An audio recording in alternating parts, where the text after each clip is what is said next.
this bill. You know, Ron, I know where you stand. You've been very strong on this, and I want to ask you, this is a self-deliberative question. People have long-distance running mentalities and sprint mentalities, and I think the people who have been for gun safety, like you and I, have been guilty of being pretty good at the sprint. Bobby Kennedy gets shot. I read a letter to my congressman. Never wrote one any other time. Didn't do any good, maybe, but I wrote the letter. And then a couple months later, I'm thinking about the Vietnam War or something like that. The gun people, they think about nothing else.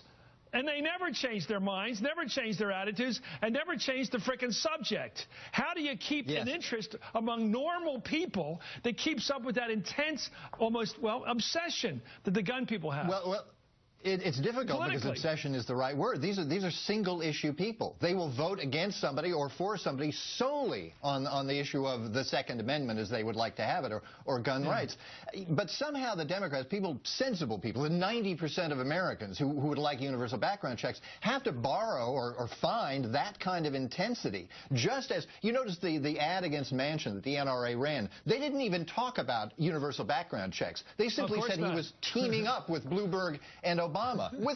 For what? That's not even identified there. They demonize Obama and Bloomberg, so you don't even have to say what they're talking about there. The sensible people need to do the same thing for the NRA. The NRA needs to be just as demonized among 90% of the public as Obama is demonized among the 10% or so of fanatic gun buffs. Ron, do you think there might be a soupçon of ethnic gaming in this?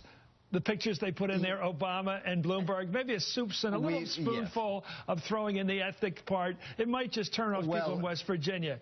I mean, I'm just thinking Obama what game looked awfully dark in that picture, didn't he? Let me just say, this thing of tying him into the city mouse, Bloomberg, New York, New York is